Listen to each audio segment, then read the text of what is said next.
Kita belajar banyak hal di sekolah, dari matematika, biologi, fisika, sampai sejarah dunia. Tapi ada satu hal yang bikin aku mikir.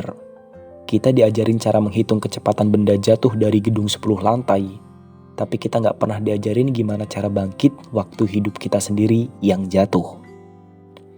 Kita diajarin rumus-rumus kimia, tapi nggak diajarin cara ngerti diri sendiri saat lagi hancur, kecewa, atau kehilangan arah. Dan anehnya, justru hal-hal kayak gitu yang sering banget kita hadapin setelah lulus.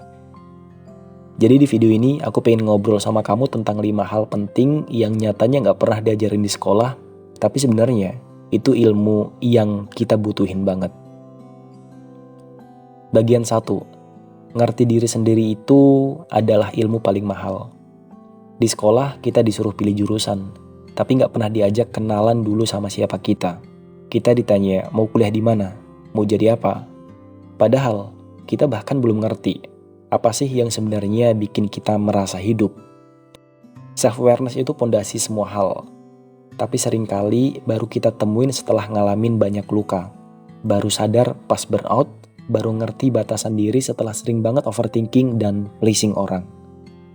Andai aja dulu ada pelajaran tentang mengenali emosi, nilai-nilai personal, pola pikir, dan trauma masa kecil, mungkin banyak dari kita gak akan terlalu keras sama diri sendiri sekarang.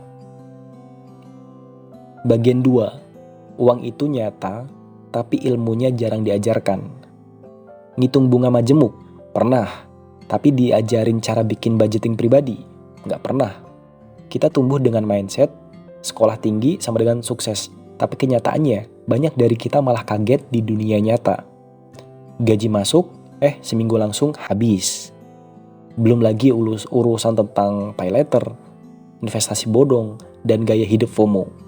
Padahal, financial stress itu nyambung banget ke kesehatan mental. Banyak orang cemas, insecure, atau terjebak gaya hidup karena dari kecil nggak dikasih pondasi tentang ngatur keuangan. Literasi keuangan itu harusnya jadi pelajaran wajib, bukan cuma tentang nabung, tapi juga tentang bijak ngelola ekspektasi hidup. Bagian 3, mental health sama dengan basic skill yang sering diabaikan.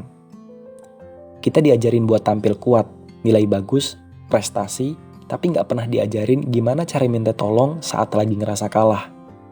Banyak dari kita tumbuh jadi orang yang pintar secara akademis, tapi bingung saat harus hadapin emosi sendiri. Anxiety, disuruh sholat aja. Overthinking, dibilang lebay. Depresi, nggak dianggap. Padahal WHO udah bilang 1 dari 4 remaja ngalamin masalah kesehatan mental. Kenapa nggak dari dulu kita diajarin cara mengenali emosi, cara regulate stres, cara menyembuhkan luka batin? Kalau dulu pelajaran tentang kesehatan mental itu wajib, mungkin sekarang kita nggak akan gampang ngerasa sendirian di tengah keramaian.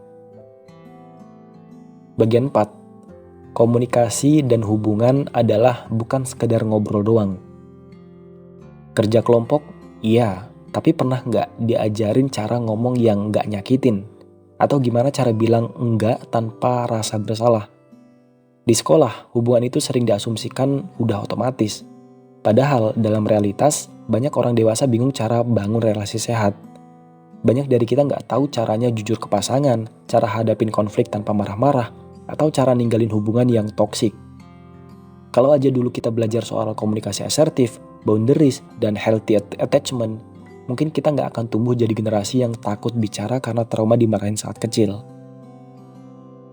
Bagian 5, gagal itu wajar. Tapi kita nggak pernah diajarin cara menghadapinya. Salah sama dengan remedial, nilai jelek sama dengan malu, ranking rendah sama dengan kurang pintar. Sejak kecil kita tumbuh dalam sistem yang bikin kegagalan itu terasa memalukan.